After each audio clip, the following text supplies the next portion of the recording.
Hello there, this is Connor, or Viking_C as the name of this channel. I also have a Twitch that I stream on occasionally with friends, which I will have a link to it in the description of this video if you want to come hang out, whatever. I don't do donations either, but yeah. Now, if you find this video entertaining at all, please leave a like and subscribe, and leave a comment of any book suggestion or anything that I could improve upon on this video as I go over this book.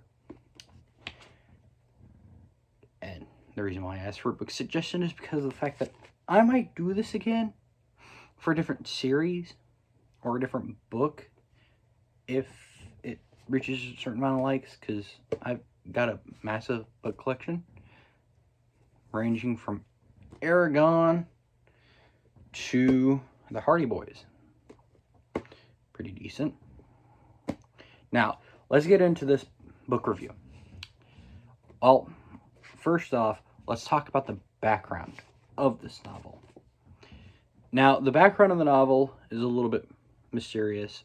Well, not mysterious, more like interesting, for it's actually historically accurate for the time frame of that, which was written by a Mr. George Orwell, who is an author, of course, but he's written many different little short stories here and there, and some other novels, but this one is one of the more interesting ones that he's written, which is 1984. But this novel was actually written in 1949, way before 1984. So, but back then, it was the Cold War. America versus Russia, but no shots were fired. It total, complete silence. Nothing. No conflict, no negotiations, no harassing each other. Just silence. Now, there's also a time when America was in complete fear of Russia because of the influence of communism, which is very interesting to say the least, and very intriguing. Now, also, I'm reading a script. I can't speak to save my life, so I'm going to be looking over here. Script. All right. It was also the time when the Red Scare was taking effect, and the government was monitoring everything from interactions between people, gatherings, all sorts of stuff. And some companies even interrogated their employees within minutes of this, which a lot of them lost their jobs due to it, or got falsely accused, and it just never gone away. It was also a time when no one trusted each other, and that was not fun. Now, that's the background. So keep that in mind while listening to this novel, because even though it was back then, it still can influence us today. Because right now, in the time frame that we're dealing with right now, our nation here is going through a sort of similar phase back then as well, with this new shift of power going on here. But let's get into the actual settings of the novel. The setting of the book is set in a futuristic era where technology is starting to advance rapidly, and it's going to be really interesting because of the fact that technology in the book is stuff that nowadays we have, and we have easy access to. But back then, it wasn't easy access. It was more higher class people that actually got access to this stuff. So, do keep that in mind as well. Now, in the book, the setting is a city. Pretty much normal setting for a book. But the city is an old war, is at war with two other nations or countries and is constantly being raided or bombed. And the constant fear of being arrested or being under the control of one single party or government that controls everything, from the way that you take and do exercise in the morning to the way that you speak to one another, is also another big thing about this book and the settings of it. And it gets really interesting because of the fact that you learn a lot about the city. Even though it's a futuristic city, in all honesty, it actually could happen today. Now, going into the next part. The characters. And mind you, this book has a lot of characters, but there's a lot of support characters that I'm not going to mention because of the fact that I don't want to spend a lot of time explaining them, for they'll only say like a few lines that really have like some significant value to it, but have no real impact on the actual story, if you know what I mean. Yeah. So, there's going to be the main character, which is a guy named Winston. Winston is a very intelligent man who is struggling against the party's code of conduct, who doesn't agree with it and wants to change. And that's the person that we read about in the book, in the novel, is you read from Winston's perspective. You get to read his thoughts, his processes behind the thoughts, the reasoning behind those thoughts, and then the reason behind everything he does. And then there's Julia, who is a character that's mentioned slightly in part in the book, but she doesn't really play a big role until middle to later or near the end of the book. And then there's O'Brien, who is also sort of similar to Julia. Now, Julia and O'Brien are both very important key characters in the book, and it's just that Julia plays a more supportive role to Winston than O'Brien, because O'Brien is someone that Winston's going to be trying to talk to throughout the book. And O'Brien is a very interesting character whenever he actually develops. Then there's also Mr. Charrington, who is an old antique store owner and the confidant of Winston, who Winston shares some secrets with. But Mr. Charrington is not all that he seems. Then you also have Mr. Parsons, who is relevant to the story, but he doesn't really play much of a role. He shows up here and there. He's not a concrete support character. Then there's Mr. Ampleworth. He's not really an important character, in my opinion. He's just the character that helps explain things, and a view for Winston to see the true thought process behind the party. Then there's Syme, who's also another character, but he's one of Winston's only friends, and he works on a new dictionary called Newspeak. Newspeak is pretty much simplifying words to where they do not have the complex thought process. Like, I like you very much is a sentence, but they replace that with double good, or double not, or none good, or something like that. But yeah, they simplify sentences. Then there's one big character, even though he says nothing, and I mean nothing. He only shows up in certain parts of the novel as a poster or as a television like screen shot. He doesn't give speeches. He doesn't show his face. He is just there. And you do get a description of the man's face, but that's it. And we call him Big Brother. He has no other name other than that. That is the name that the party has given him as the leader of the party.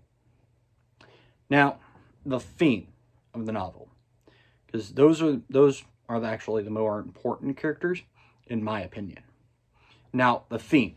The theme of 1984 is a futuristic place where everything is monitored by telescreens, TVs, essentially. And it's also a warlike place where there is no peace, only conflict, and no one trusts anyone. And it's also a place where there's only one group in control, but they've got 4 different ministries. You've got the Ministry of War, or the Ministry of Peace, Love, Agriculture, and then another one. I don't remember all of them. But each one serves an essential point. And the party also has a slogan, which is really relevant to the story, but I'm going to probably go into that one later. Now, the plot of the story is the novel is split into 3 parts, each part serving its own purpose. And I will talk about each one, even though it might be slight. I will try to describe them as best as humanly possible, not a guarantee though. Though the entirety of the plot follows one simple sentence, which was, as written down here for me, is through the entire plot of the novel is a single man trying to survive in a place where everything is controlled when he wants to be free from all the restrictions. Or another one that you could take and say the plot is of this is a man trying to gain the freedom of will or experience individuality. Now, that's a very important piece of the novel, because that's the whole entirety of the novel, is Winston trying to break free from the restrictions of the party.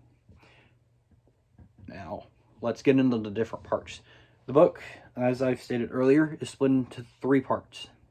Part 1, Part 2, and Part 3. Part 1 is a very long part that takes a good while to read. And it does get a little bit boring in Part 1, but it gives you Winston's character. Damn, it's uncomfortable. Which is a little bit complicated, in my opinion, because you have to actually read it to understand, and it becomes more intriguing the further you read. Now, in Part 1, the first 2 chapters, you get introduced to Winston, who owns a diary, which is taboo in the novel. And then you also learn about his character, which is a very intelligent man who is struggling to contain his thoughts. And then you also take in, later on in the chapters, you meet Miss Parsons, or his neighbors, who later on help in exchange information and reveal how the party wants people to raise their children, and how the party is inhuman in the way that they treat prisoners or even their own citizens. Now, that's very important.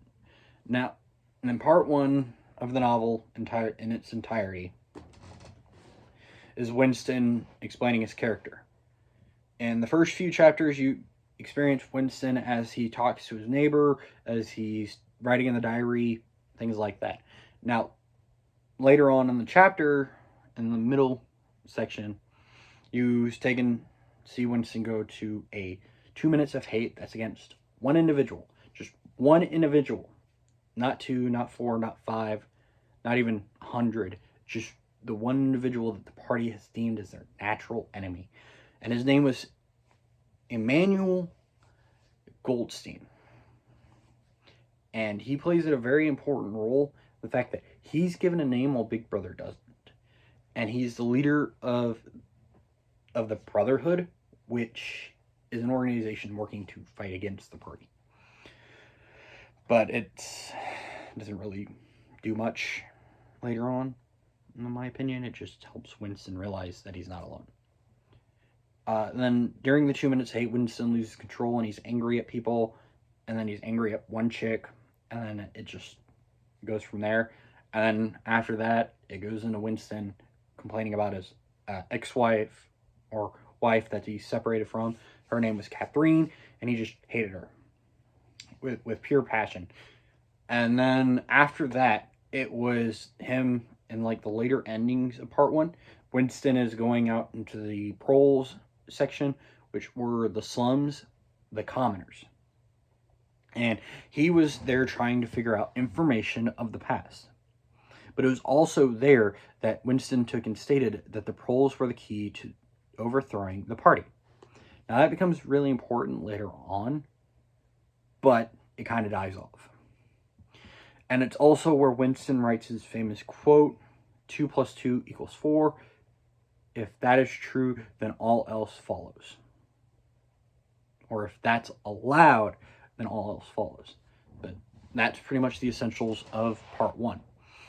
And another thing in part 1 is that Winston also takes and goes back to the antique shop, where he actually got the diary and he met Mr. Charrington, the man who takes and becomes his confidant. Now, while he's there, he also takes and picks up a piece of coral, of a coral piece in a glass. Now, that becomes later on in the story.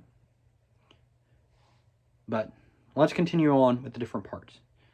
In part 2, Julia actually plays a more important role. For in the first chapter, Julia takes and admits that she loves him. Now, that leads to Winston meeting up with that leads to Winston meeting up with Julia, trying to take and get her to like him. And Winston goes head over heels for her. So they end up getting together. Following that, though, is them secretly meeting up to pretty much, but yeah, following that.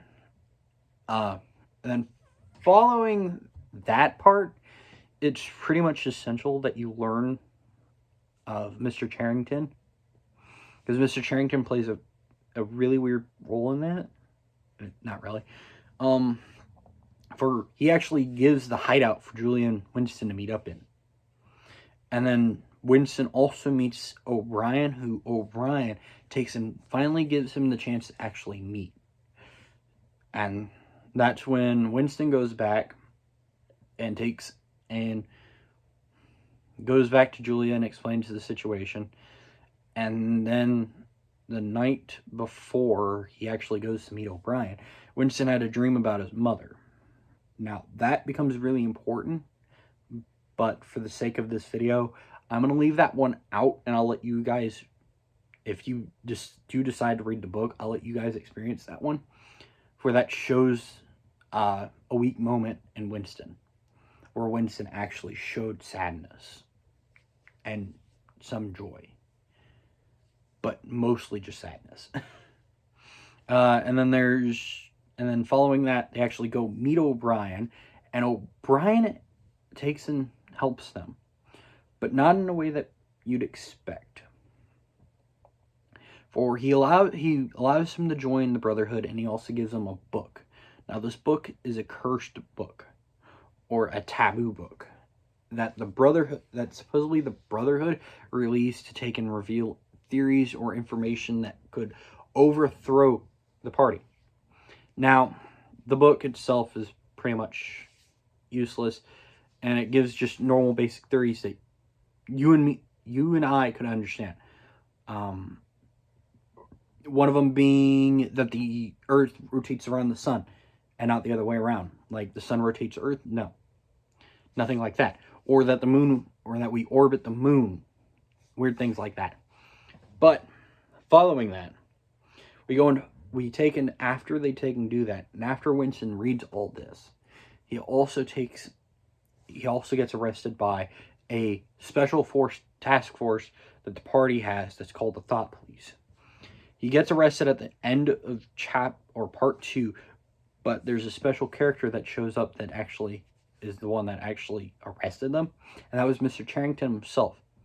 But they also took in that glass coral that I talked about. They threw that down and destroyed it.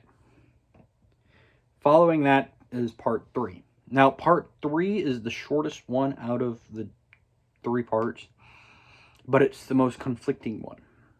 For in part 3, you take and read about it, and Winston's in a cell.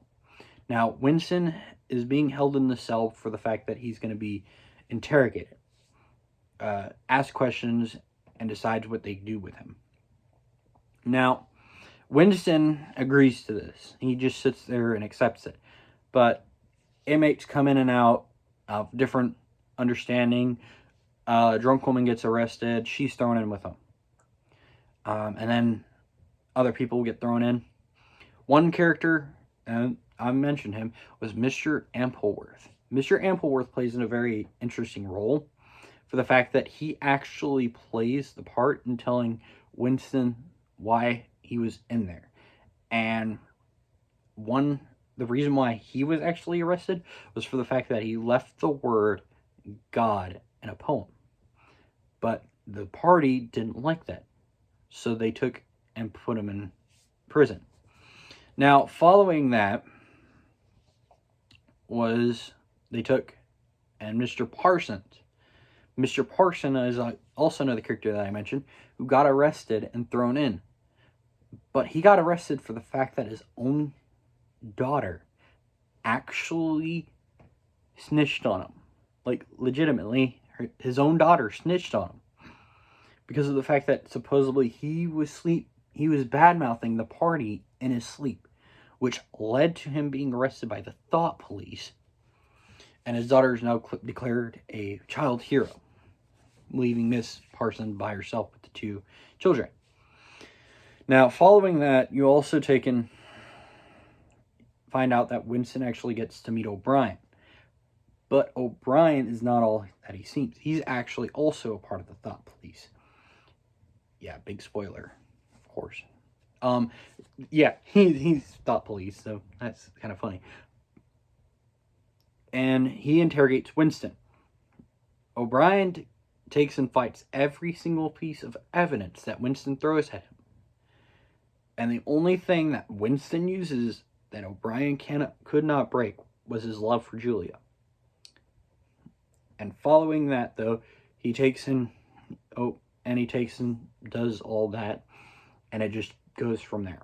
Now, following the interrogation, Winston's spirit is completely destroyed in multiple different ways.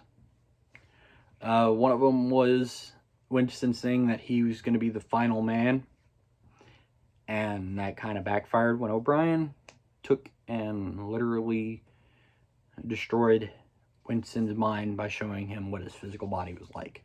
Following that, Winston got better, but he wasn't the same.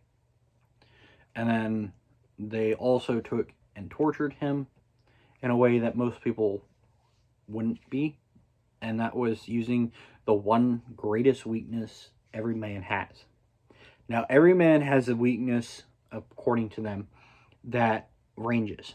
It could be as simple as water, or it can be as deadly as morphine or poison, something like that.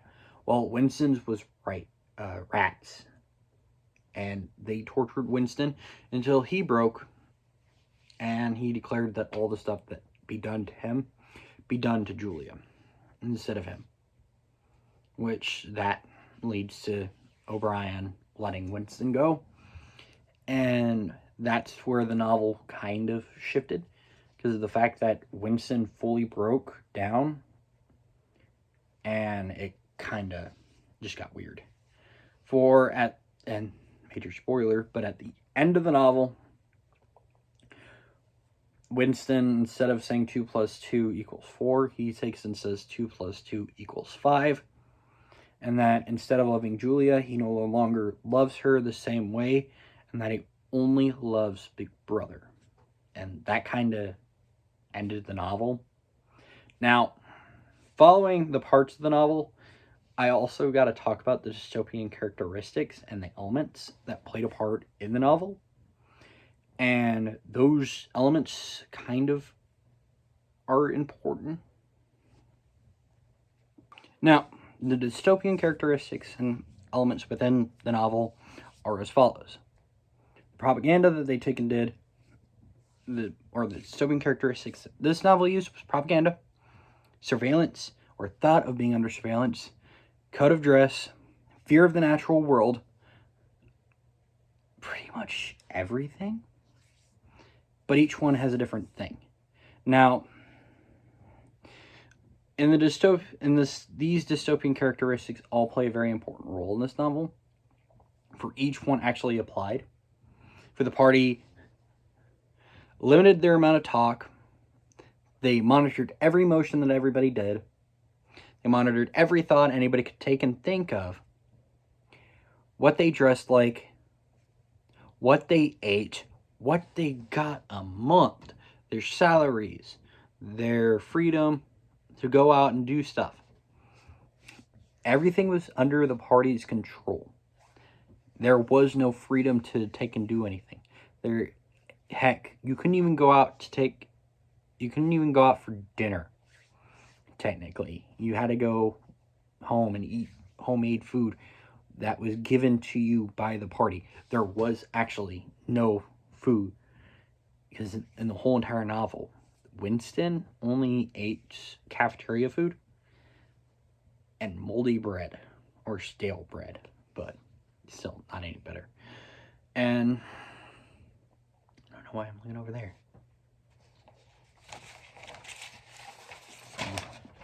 Blank sheets of paper. Of course, I'm extremely exhausted. But yeah, the propaganda, but there's many different forms of dystopian characteristics that the book novel actually used. Most of them actually, the novel itself actually took and did, and actually set the standard for these dystopian settings. It was also the first one that actually did the biggest part of it, which was the actual controlling of people, along with the one figurehead, the one true, big dude that everybody believed in, which actually surprisingly was Big Brother, who is not even real. He's fake. But yeah, of course. And the impacts that this actually had on literature range from so many different books. Because there was a lot of books that got influenced by this novel.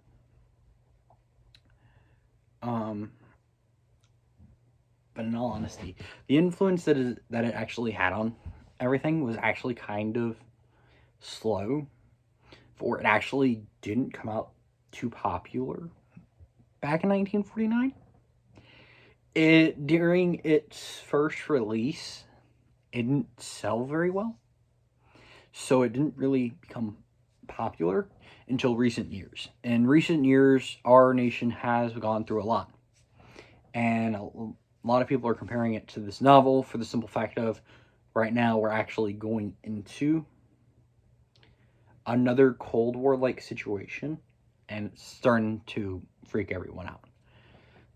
And yeah, it's not great. But the dystopian characteristics actually influenced a lot of literature, and it actually set the standard for most dystopian novels, along with their usual cliche of one man fighting against sacrilege or whatever, against these immovable or unmovable entities that are impossible to truly get rid of. Now, following all that is my own personal opinion of the novel, because all those played a key feature in what I'm going to say about the novel. Now, I'm going to say right now is out of a 1 to 10, I give it an 8, The reason why I'd give it an 8 is because of the fact that the way that it was written was really, really well done. But the ending kind of just ruined it for me.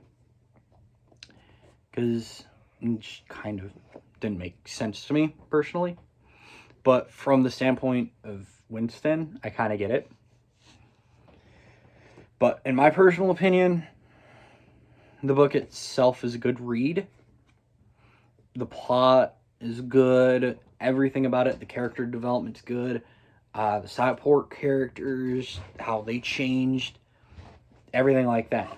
But it was kind of obvious on some of the key features of what would actually happen before it actually happened.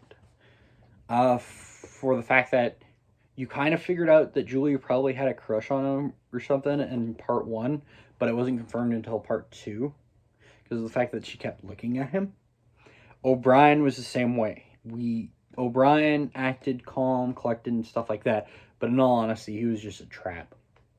And he was a trap that Winston set himself up for. Mr. Charrington is also another one. For the fact that in the novel, Winston meets a man, an old veteran, or an old elderly man in a bar, and the old elderly man does not help him at all. And I mean, does not even recall basic information, like what the name of the city was. There is no information of any sort that actually helped Winston. And that's pretty much revealed that something was off about Mr. Charrington, for the fact that Mr. Charrington understood all of Winston's questions, and it kind of revealed that Mr. Charrington might not be all that he seems. And then taken at the end of part 2, him being arrested by Mr. Charrington himself just shows the fact that, in all honesty, it was kind of expected. There is no way that Mr. Charrington, with all that knowledge, was actually a good guy. And then it was a really good read, but there was a lot of parts in it that could have been upgraded slightly, and it would have been a much smoother read, because of the fact that in this novel you had to read it carefully, and there were some points in it that you actually had to reread twice just to fully comprehend what was actually going on. And that kind of drew me away from the novel slightly. But if you stuck through it, it's still a really good read for what actually is going on right now, comparing it to today, with all our phones being able to record, like I'm right now recording off my phone doing this video. So I get the feeling that Mr. George Orwell is probably right, because he had a thing about not trusting technology. No idea why. Actually, I do. But anyway, in my opinion, the book gets an 8 stars out of 10. And that's all it gets for me. It could have used some better stuff, but it's still a really good read, and I do recommend for you guys to read it.